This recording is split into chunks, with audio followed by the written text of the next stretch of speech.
Was that a good enough introduction to him? Was that okay? Yeah, I think it was good. It also made me never want to call a sex hotline again. You're listening to Let's Talk Fantasy Football, where men of fantasy genius have realized, hey guys, we don't need real football skills to dominate on the fantasy field. Yeah. So slap on your pads and grab your helmet. Shit's about to get real. Welcome back, ladies and gentlemen, to another edition of Let's Talk Fantasy Football. I'm your host tonight. My name is Nick Walsh, and I am here with the season debuting Matt Rodgers. Rodgers, it's great to have you here. How the hell are you doing? Where am I, dude? This is not a sex hotline. I thought this was a sex hotline. I got a ton of podcasts. What's up, dude? I'm getting less horny, but I'm here. What's up? Only slightly, though. I hope. I think our topic this week is a pretty sexual and a pretty horny topic, or at least a topic that makes me horny. With that being said, we're here to talk about the AFC West this week. So this will be part one of the AFC West. We're going to cover the Raiders and the Chargers in part one, and then part two will be Denver and Kansas City.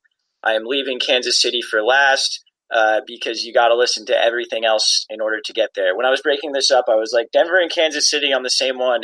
Yeah, going to lead with Denver on that. Going to not close with Denver so people just shut it off after Kansas City. And I'm going to conveniently forget that fast forwarding exists and is a technology that has been around for a very long time. But yeah, we're talking about the AFC West. I'm pretty pumped on it. Obviously, I'm a big Raider fan, but I do legitimately think that outside of Denver, I think Kansas City and Los Angeles are two of the premier teams in the league. I think the Raiders have a chance to maybe compete. We'll get into that certainly. And then Denver is just going to be a terrible, terrible team. And I have a conspiracy theory about them that I will get into in part two of this. Looking forward to next week.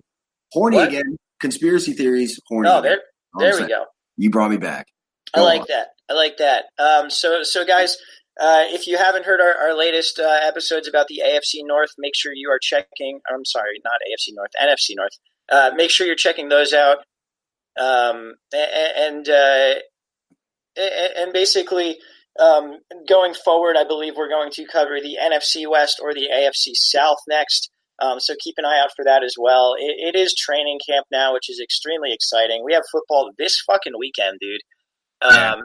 And so we're trying to get power through these divisions and, get to sort of the news and analysis that is needed as preseason moves forward. Rodgers, you got anything else, or should we jump right into this? Yeah, we can jump right in, but I just realized as I was prepping for this podcast and I've been scheduling some of my fantasy drafts, I was like, shit, 4 weeks, like 4 weeks away until my first draft. And it's creeping on us really quickly, and it's exciting. I'm pumped.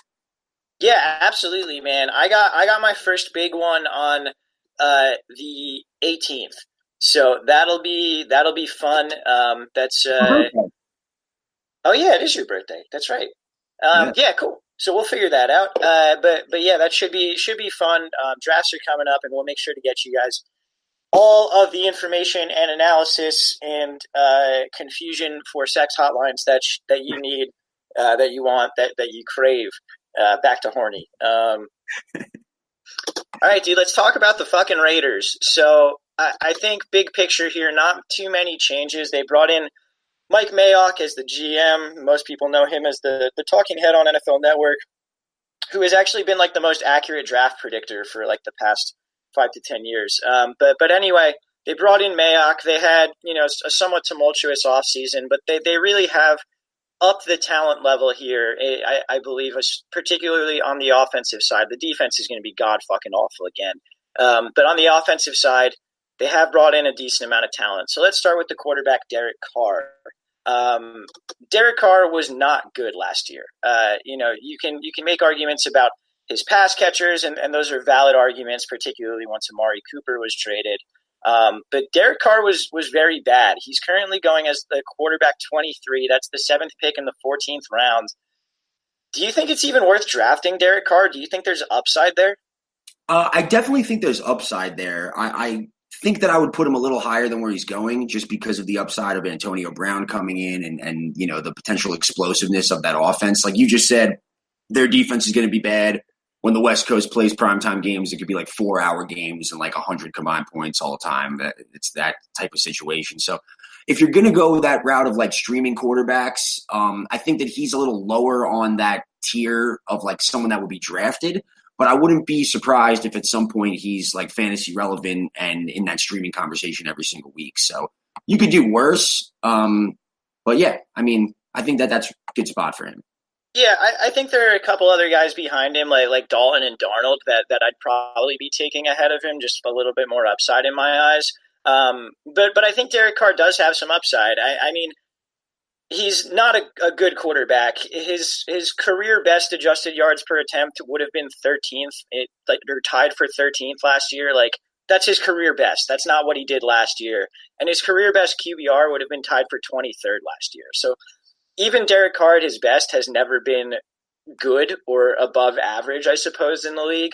But he didn't really have weapons. He checked the fuck down a lot.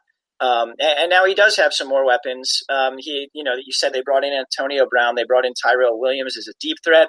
They upgraded the offensive line in a couple positions, though they did some perplexing things there as well.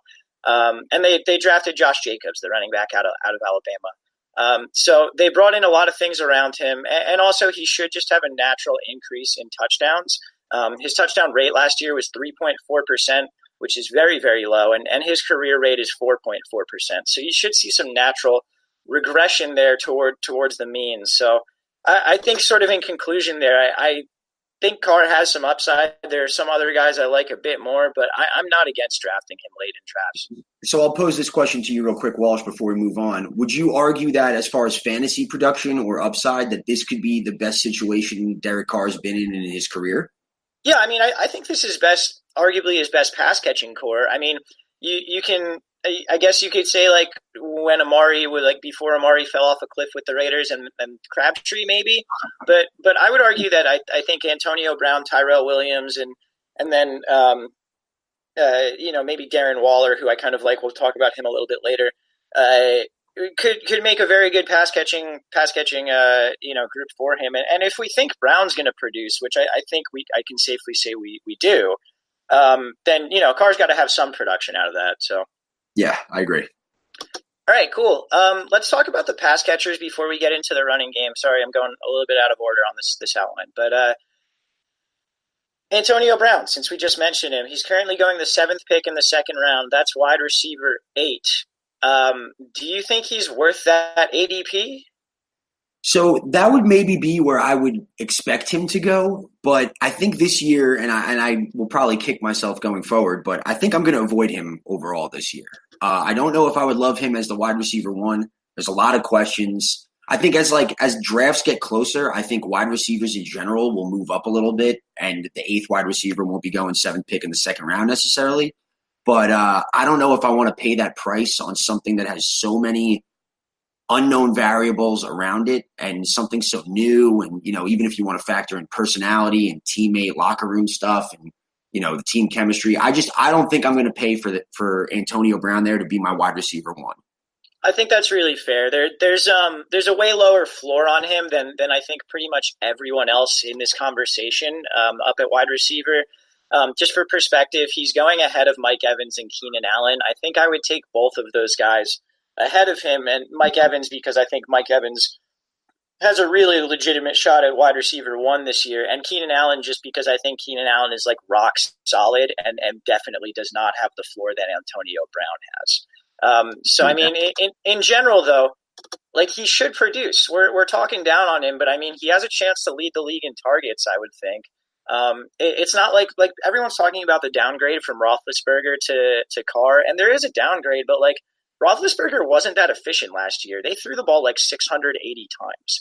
Like a lot of Roethlisberger stats were just based on the huge amount of volume that he had. And I mean, in terms of efficiency, adjusted yards per attempt for Ben last year, 7.5. Derek Carr was 7.2. Like that's not that far off. So I don't know that we're really downgrading as far as people are saying.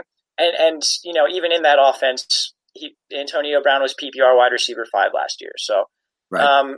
there's reason for upside, or there's reason to be high on him. But yeah, I think he's like pretty much where he should be, and I'm not going to target him. Yeah, I agree with that. I just feel like if I went to sleep tonight and I woke up in December and someone was like, dude, you drafted Antonio Brown in the second round and that fucked your fantasy season, I'd be like, okay, that makes sense. That's more likely than him being what you hope he could be, which is wide receiver 4 or 5 at the end of the year. Yeah, I think I agree with that. And I mean, like, you know, he's on the downslope of his career, I think you could say. Not that, like, he's, like, you know, a skeleton at this point, but he's not a prime Antonio Brown anymore. So I guess keep that in mind going forward. The other guy that they did bring in was Tyrell Williams. He's currently going the 8th pick in the 12th round. He's wide receiver 55. I don't really have a crazy, like, deep opinion on him. I think he's a deep threat for I said deep when I wanted to say deep right afterwards. That's, like, so stupid. He's a deep threat for a quarterback that doesn't really throw the ball well down the field. So, you know, we'll see. Maybe it's been personnel. Maybe Tyrell Williams out there stretching the field can get Carr to chuck it a little bit. But, I mean, last year the guy was low ADOT, high completion rate, not really going downfield a ton. So I think if you draft Tyrell Williams, there's going to be a lot of variance in his fantasy score week to week. Yeah, I mean, that's kind of been the story of his entire career. Also, you keep saying the word deep and all these different words that remind me I'm on a sex hotline again. So I'm right. Yeah, so maybe trying, you know, whatever. But no, I think you're right. I think that the reason they brought him in might be a little bit more of a not as deep route reliant as he was on the Chargers possibly. Again, I'll defer to you as the Raiders fan. But I wouldn't doubt if he kind of comes into his own a little bit more as not just like a deep route run fly guy and becomes a little more of a route runner from things that I've seen. And not so much a possession receiver. I wouldn't go as far as to say that, but I think that price for him is probably right just based on that's probably where he finishes all the time. Inconsistency. Yeah, I think that's pretty fair. You know, I'd obviously love to see him take a step like that. We'll kind of see how it goes. I mean, for perspective, guys he's going around are like Dante Moncrief, Anthony Miller, Paris Campbell, Devin Funches, Mecole Hardman, who we'll get to in part 2, Deshaun Hamilton, Devontae Parker. So, like, you're not missing out on anything in particular by drafting him there. You know, right. Like, it's not like you're going to be kicking yourself because you took Tyrell Williams in the 12th round. Right. And one last thing I'll say on him is that I feel like way worse wide receivers have been opposite Antonio Brown in an offense and had success fantasy-wise, week to week. You know what I mean? Yeah, I think that's fair. You know, if Antonio is the primary concern for the defense, then Tyrell has definitely a lot of opportunity to get open or to face more favorable coverages. And we know that he's fast and he's big and he can do fun things. So certainly not a bad flyer at that point. The other guys that they do have on this roster are J.J. Nelson, Hunter Renfrow, who's a 5th-round rookie, Ryan Grant, Marcel Aitman. You know, from what I've read, it seems like Renfrow is the guy that they want to kind of feature a little bit. He profiles as a slot receiver. They said that they want to kind of use him all over the formation. Tyrell's kind of been a slot guy at times in his career too, so we'll see how all of that plays out. You know, kicking Antonio into the slot is not out of the question either. So we'll see how all that plays out, but I think it's safe to say that a 3rd wide receiver for the Raiders is probably not going to be fantasy relevant. Yeah, I agree. I just had batting average statistics, honestly, down from Hunter Renfrow being a Padres outfielder. Is he still on the Padres? I believe so, yeah, because he just wrecked the Mets last week. Like that's right. Yes, he did. But no, I agree. As I was reading up on this 3rd wide receiver competition, because J.J. Nelson is always an interesting guy. We saw him like on the Cardinals and things like that. I was reading on Hunter Renfrow, and they were like, he doesn't have the best hands, and he's good, but his best attribute is his willingness to compete. And you're just like, okay, I'm not going to draft you. Yeah. He's a guy who most of the people that I respect their opinions on rookies, and particularly rookie wide receivers, were not particularly high on. So Don. Yeah, exactly. Don wasn't high on him, and I trust Don's opinion on 5th-round rookie wide receivers. You're right, though. I think if there is a guy to keep an eye on, it's probably J.J. Nelson, just because we've seen it before and we know that like he can get behind a defense. But again, Carr doesn't like throwing the ball deep, so we'll see. Okay. Let's move to tight end. We've got Darren Waller is coming in as sort of the guy who the coaching staff is talking up. They also brought in Luke Wilson, Derek Carrier, Eric Swope. So there's a lot of depth of guys who have been like minorly relevant for like 1 to 2 weeks at a time throughout their careers, which is weird. But Waller seems like the guy to really talk about here. He's a converted wide receiver in college. He is an athletic marvel. And I think if he is going to play, and we will see throughout preseason how they use him, but I think if he's going to be on the field for 80% of the snaps, I like taking him like late round. If I'm not getting one of these early tight ends, like I'll take Darren Waller over, Noah Fant or Mark Andrews or some of these other late round guys.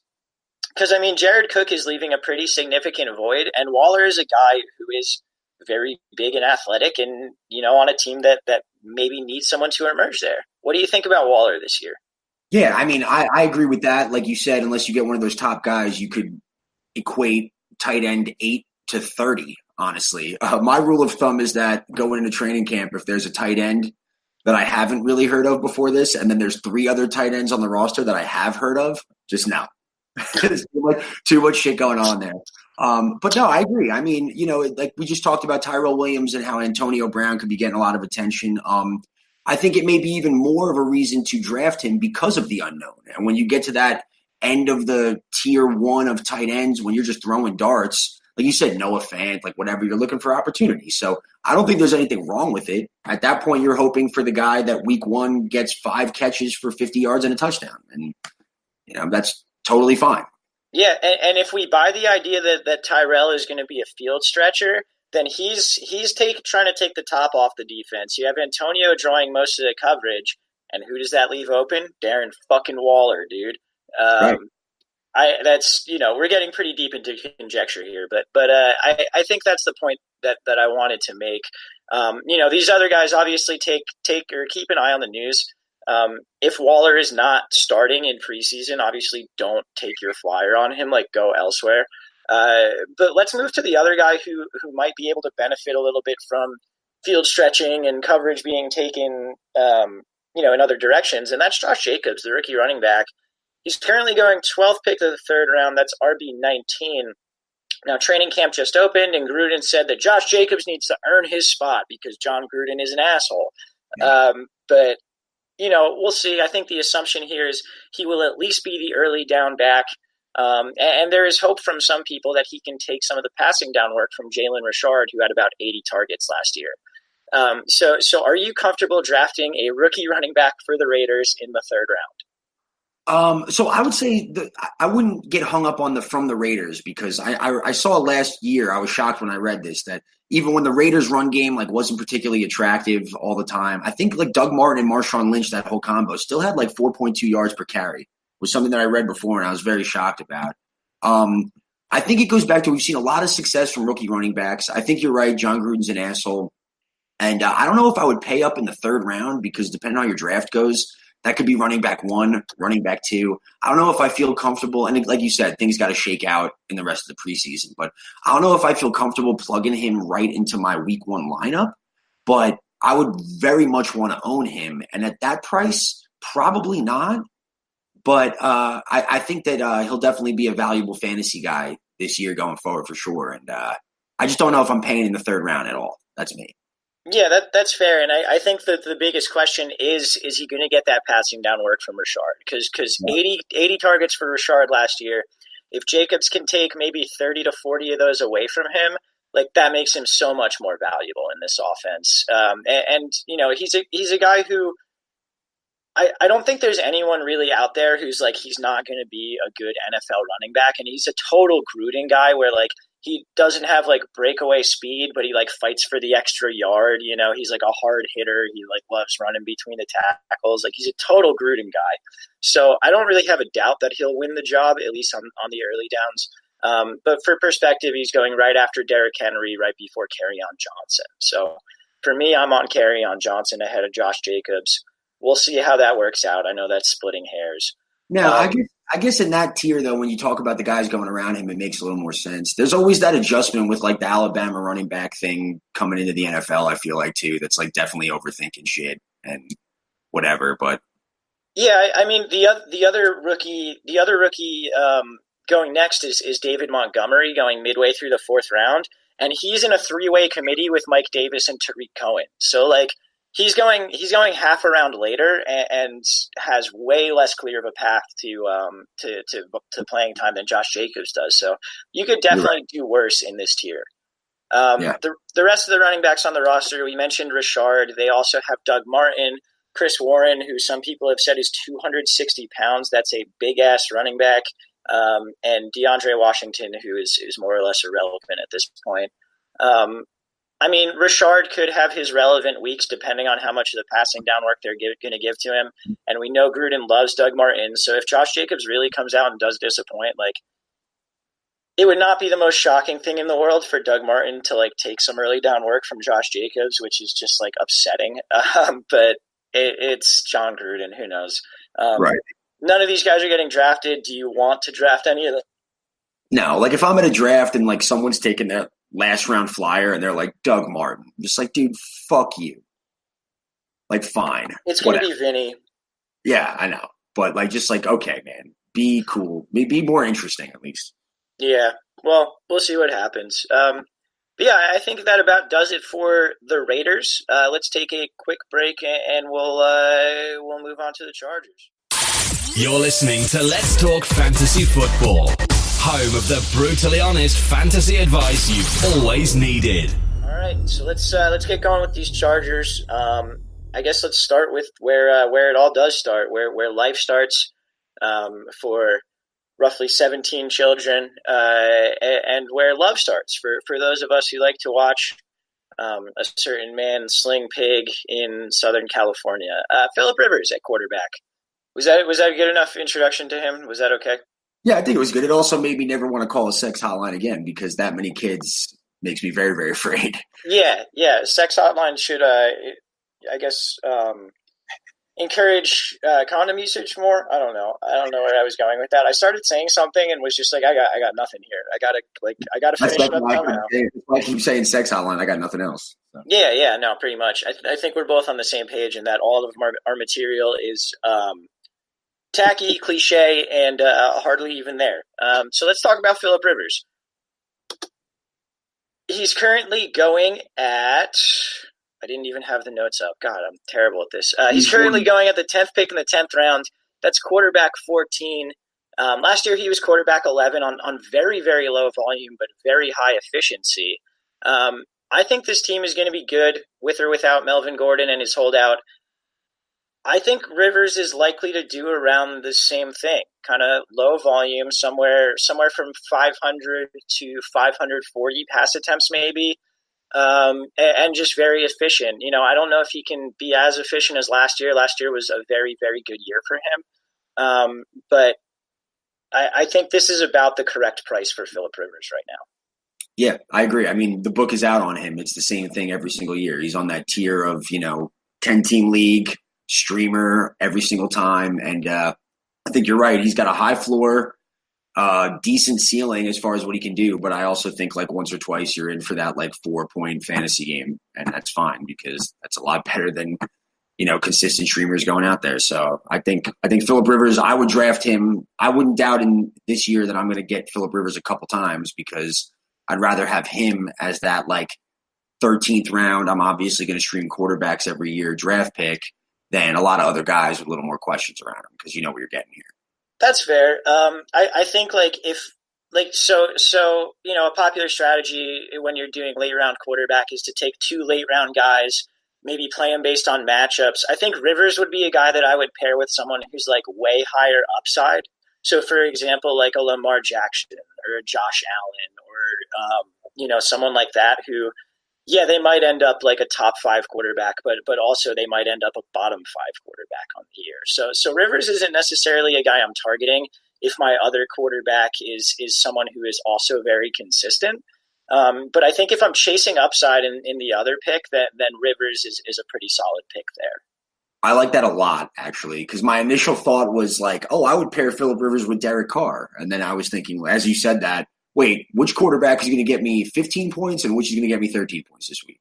But like Lamar Jackson is a guy that could explode, but if it's a bad matchup, Phillip Rivers, I think you can count on getting you 17 points in a week on a stream. So I like that strategy very, very much.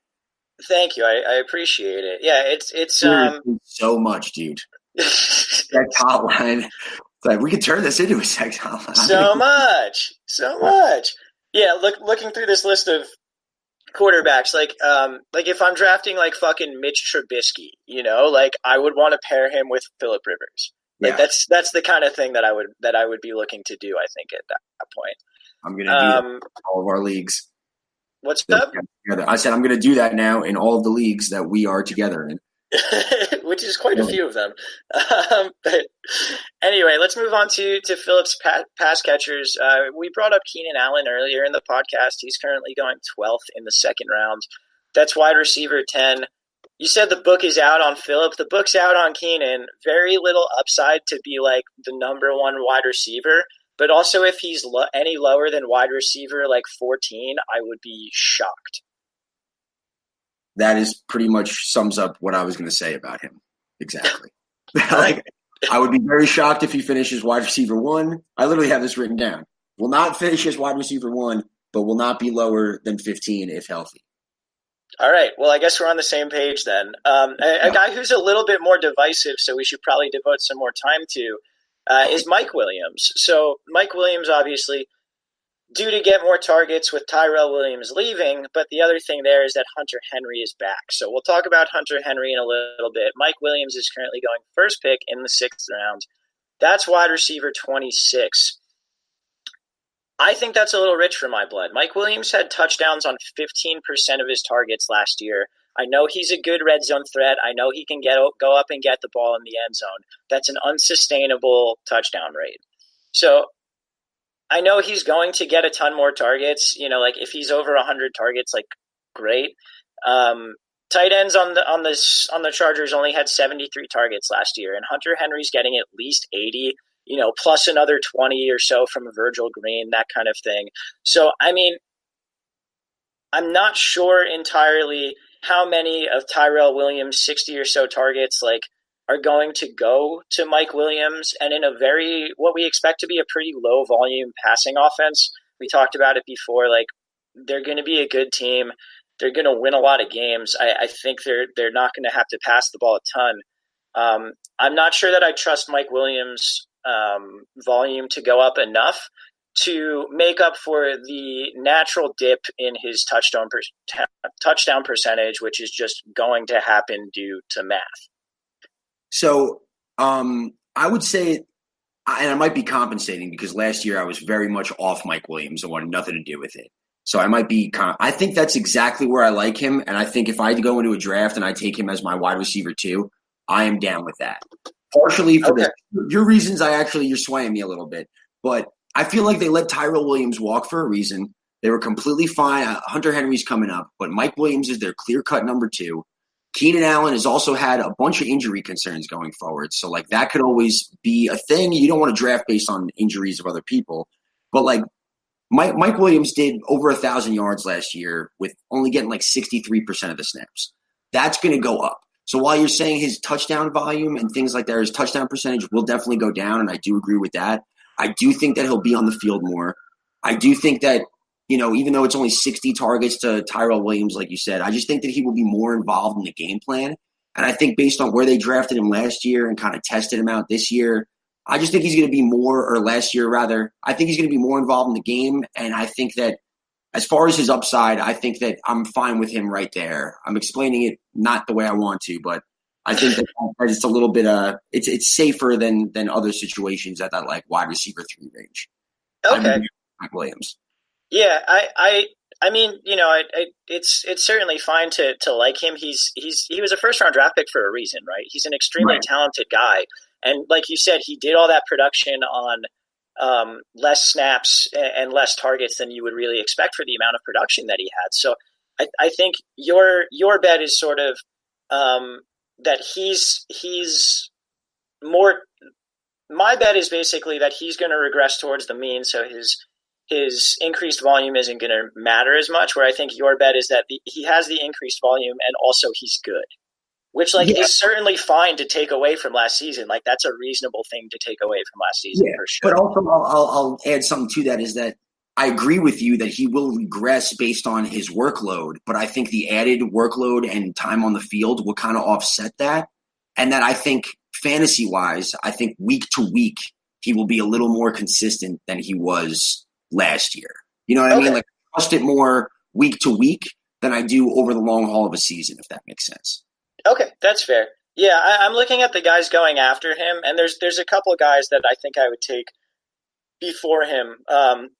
So yeah, and just for perspective here, you've got Alshon Jeffrey, Tyler Boyd, Dante Pettis, Robbie Anderson, Allen Robinson, and I'm getting a little hairy here, but Christian Kirk and Will Fuller. I think, for those first five, I think I would take them ahead of him, and I think Kirk and Fuller I would consider, but I definitely understand the argument against that as well. Yeah. All right. Behind them, we have Travis Benjamin, deep threat. The other guy who's a little bit interesting is Dylan Cantrell, who was a rookie wide receiver last year who kind of shined in their offseason programs and then was hurt for the whole year. So we'll see. He's got a little bit of hype from the coaching staff. We'll see if he can maybe unseat Benjamin a little bit. I don't really have any interest in drafting either of them. Do you? No. All right, cool. Let's move to tight end. Hunter Henry, 4th pick in the 6th round, tight end 6. I mentioned before I think he's going to have at least 80 targets. Is this the breakout season that we've been waiting for from Hunter Henry? Yeah, it could be. It's the best way I would say it. I'm not drafting him there. It's as simple as that. Too high for you? Yeah, for sure. Okay. I don't think you're wrong. Within that range of guys, I don't hate him. Like, he's going a full round later than O.J. Howard, and I like O.J. Howard, but I think I'd rather have Henry at his price. In general, though, I'm kind of with you. I'm a guy who generally takes either a top tight end or just kind of waits and throws something in the roulette wheel, basically. I might get out of that depending on the person and the spot this year, but yeah, it's really hard to project what he's going to do because he was out an entire season. He's never had a season where he hasn't been a part-time player. So it's the upside is definitely there, but there's also a lot of risk. Yeah, I agree with what you're saying with the tight end rankings and where he's going as far as I'd rather have him over O.J. Howard at that price for sure, but I'm just not taking a tight end there. I'm taking a tight end in the first 3 rounds or I'm waiting until the 12th. Fair enough. I definitely do not disagree with you. Let's talk about the running backs. We've got Melvin Gordon. He is holding out. The news right now seems to be that it's likely to go into the season. He is likely to miss regular season games from everything that we've heard. He is still going 12th pick in the first round. That's RB7. I mean, this is the first week of his holdout, so I'm sure that's going to drop if he keeps holding out. But at this point, do you want any piece of Melvin Gordon? I mean, I don't. Like you said, more remains to be seen as far as the preseason progresses. But apart from the holdout and everything that's going on with that, I think from what I've read that he will probably or hopefully get on the field week 1. But regardless of that, man, I mean, he's had some serious knee issues. Austin Eckler is very effective. I don't want to pay a first-round price for Melvin Gordon. I would for the first 8 weeks of the season. But I feel like every single year when the fantasy playoffs come around and you really, really need Melvin Gordon, he breaks down a little bit. And he had the MCL issue last year. 2 years ago, had the knee issue again. Like, it seems like there's always something with him, and he's breaking down a little bit. And that's fine. The talent is there. But, I don't feel the need to roll the dice with any of that. Yeah, for me, it just takes – with these picks, you want a high floor. And Melvin Gordon holding out is not a high floor because we also know when guys hold out, they come into the season out of shape a lot of the time. Not always, but they're not with the team the entire time. But for a guy with injury history, a guy coming straight off the street and just walking in and starting to play in games, fuck that. I don't want that at all. To me, depending on how long he holds out, I think he falls below Nick Chubb for me, who is currently going 10th pick in the 2nd round. I think when I'd start considering him is after that, which the next guy to be taken is Aaron Jones. And I think that that's more to the point of what we're saying, that like for the first time in a while, I feel like that lower end of the like top 10 running backs are better this year than recent years. So like I agree. So like Nick Chubb is like, what would you? I'm going off the top of my head, but like running back 13-ish or whatever. And I'd feel sorry, I'm counting. Sorry to put you on the spot, but while you're looking that up, I'm just going to say that like Nick Chubb, while isn't as athletic, maybe not as good, like, whatever in that grand scheme of things, you haven't seen it before as many times, but I would rather have Nick Chubb too, just for the safety. Again. Yeah.